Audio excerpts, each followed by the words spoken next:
Ladies and gentlemen, with the utmost respect and a profound sense of urgency,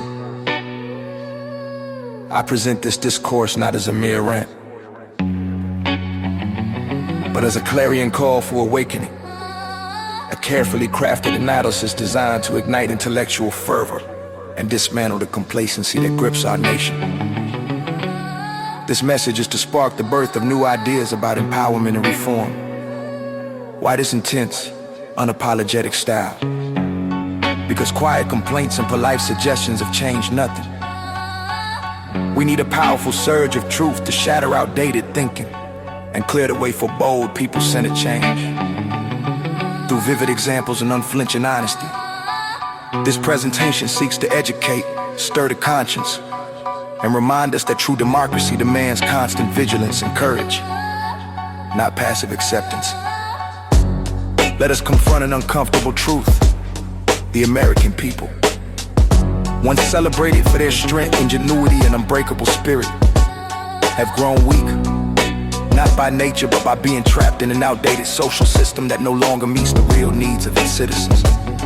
This structure, built centuries ago for a different world, now protects institutions at the expense of human progress, leaving millions struggling with poverty, inequality, and neglect.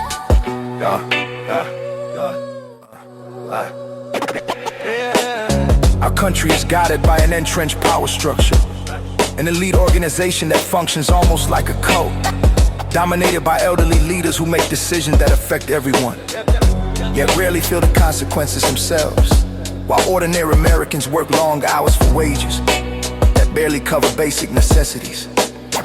Those in high office enjoy comfortable salaries and privileges far removed from the daily grind. Consider the glaring gap in pay. Millions still earn the federal minimum wage, a rate frozen for over a decade and crushed by rising costs of living, while elected officials receive compensation many times higher, along with benefits the average citizen can only dream of. This isn't accidental. It's a form of systemic exploitation where the powerful impose hardships they never have to endure. Picture a young family in a small town, both parents working multiple jobs, yet still falling behind on rent and medical bills. Burdens made heavier by policies that prioritize special interests over fair wages and economic justice. We see this disconnect clearly in some of our most prominent leaders.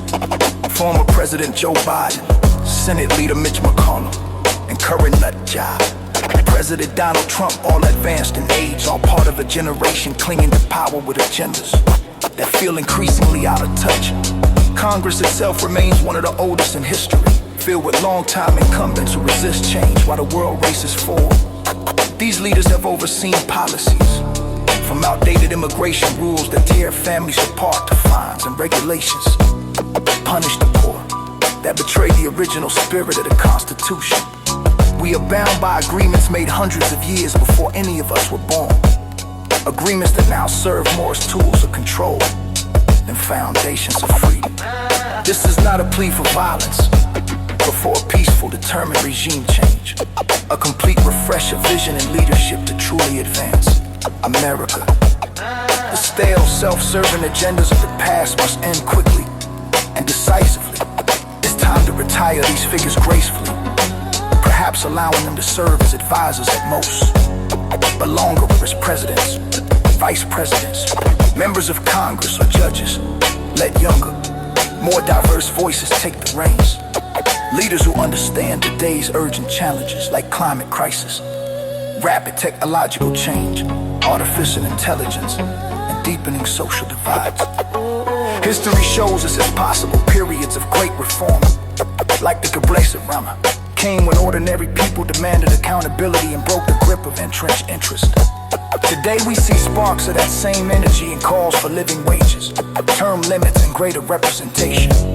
Yet real progress remains blocked by those who benefit from the status quo. These long-time guardians of power are not just slowing progress. They are actively finding new ways to extract wealth and maintain control, mentally and economically chaining the population while enriching themselves. They have failed us profoundly, and the evidence is all around. widening inequality, crumbling trust in institutions, and a democracy that feels more like an illusion than a reality. But hope lies in our hands. We the people, by the people, by the people, by the people, for the people, for the people, for the people. We are the resistance through the people. We inform, tonight, non-violent action, voting with purpose, organized, speaking truth, and reshaping the national narrative. We can reclaim control. We can build a new way forward, one that honors progress over privilege, innovation over inertia, and the dreams of all Americans over the comfort of a fading few. This is the way. The power has always belonged to us. It's time we use it.